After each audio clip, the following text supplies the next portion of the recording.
came from. This war is no different. Bloodshed is anticipated by all parties in the battle. Betty Lafferty and Bud Hollowell, two New Agers, started the discussion about how their religion sanctions the use of violence against the Christian community. They wrote the following in their book entitled The Eternal Dance, quote, "This is a time of opportunity for those who will take it," apparently meaning the New Agers, the initiates of the mystery religions, socialists. For others, apparently the Christians, if the earth is unsuitable for them, if they will not accept the New Age religion, they will go on to other worlds, unquote, which simply means they will be exterminated. You better listen to me, folks. I am a messenger, and my message is unmistakable, and it had better not fall upon deaf ears, for those deaf ears will be rendered dead in the coming New World Order. You see, they have made incredible admissions, but none of you are looking, none of you are reading, none of you are absorbing. In fact, most of you are so stupid that you think that the only thing you should read is what you personally believe in or agree with.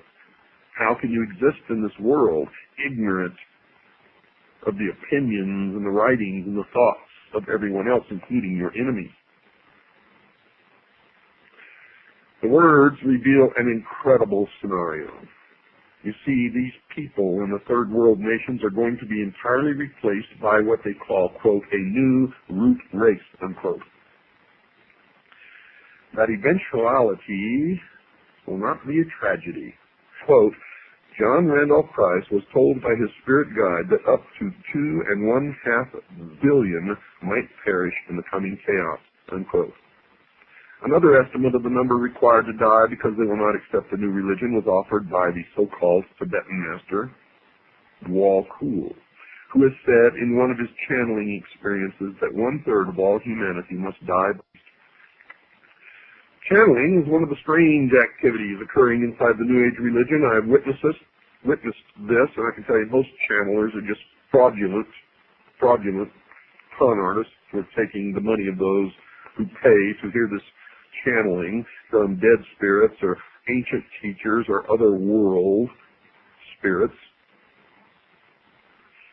Some of the believers claim that they have the ability to call forth the deceased spirit of someone who lived many years before. Quite often these spirits claim to be the ascended masters, those who have gone on to discover the eternal truths of all creation. One such believer who claimed to be in touch with a master was Alice Bailey, previously mentioned. Her spirit called himself Dwal Kul, and she claims he spoke through her saying, quote, "Death is not a disaster to be feared. The work of the destroyer is not really cruel or undesirable. Therefore, there is much destruction permitted by the custodians of the plan, and much evil turned into good," unquote. Now, just what the plan constituted was told to the world by Benjamin Krim, another New Age leader.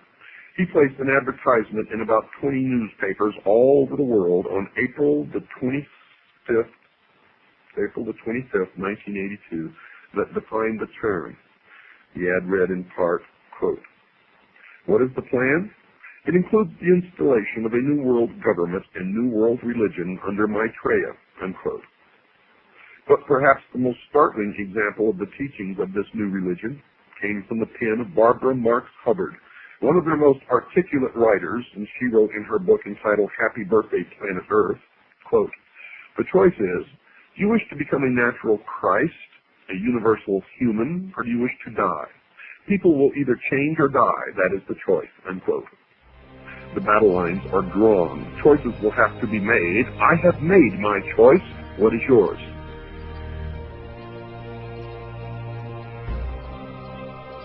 On page 115 of his book, America's Assignment with Destiny, Hall explains that the esoteric groups like Freemasonry require their members to gain influence to promote the Great Plan.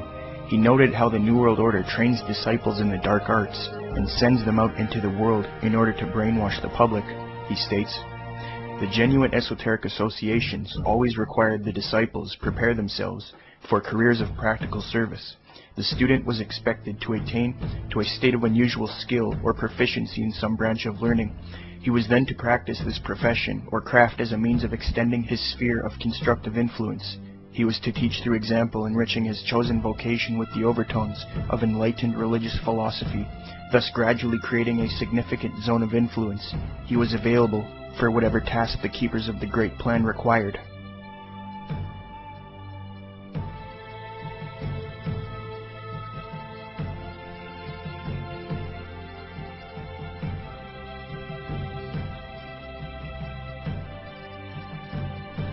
Jordan Maxwell, a well-trained occult expert who is not just letting the public know what the Illuminati propaganda is, but he is telling the public that it is true. This is why you will see many of his supporters hating Christianity and presenting Theosophic and Illuminati doctrine as if it were true.